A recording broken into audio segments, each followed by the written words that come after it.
Dear viewers, আসসালামু আলাইকুম। আজকে আমি আপনাদের সাথে ছোট্ট একটা বিষয় এবং অত্যন্ত গুরুত্বপূর্ণ একটা বিষয় নিয়ে আলোচনা করব, যা হচ্ছে টিকটক অ্যাকাউন্টে আপনি কিভাবে প্রাইভেট মোড করতে পারেন।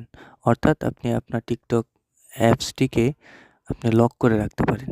তো চলুন শুরু করি। প্রথমত আমরা আমাদের টিকটক অ্যাপসটি ওপেন করে নেব।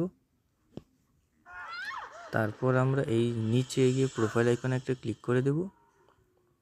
তারপর আমরা এই উপরে দেখুন একটা 3 লাইন বার আছে, ওই 3 লাইনে একটা ক্লিক করে দেব। তারপর সর্বশেষ আমাদের সেটিং এন্ড প্রাইভেসিতে একটা ক্লিক করে দেব। তারপর দেখুন উপরে লেখা আছে প্রাইভেসি নামে একটা অপশন আছে, এখানে একটা ক্লিক করে দেব। তারপর এই দেখুন এখানে স্পষ্টত লেখা আছে প্রাইভেট অ্যাকাউন্ট। আমরা যদি এখানে ক্লিক করে দিই তাহলে আমাদের অ্যাকাউন্টটি প্রাইভেট হয়ে যাবে। তো চলুন আমরা চেক করে দেখি আমাদের অ্যাকাউন্টটি প্রাইভেট হয়েছে কিনা। একটু ব্যাকে যাচ্ছি, এই যে এখন একটু রিফ্রেশ দিয়ে নিচ্ছি। এই দেখুন আমাদের অ্যাকাউন্টটি কিন্তু প্রাইভেট হয়ে গেছে।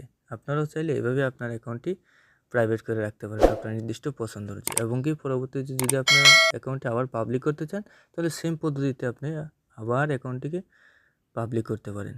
যদি ভিডিওটি ভালো লেগে থাকে তাহলে অবশ্যই একটি লাইক, কমেন্ট এবং সাবস্ক্রাইব করে পাশেই থাকুন। ধন্যবাদ আপনাকে।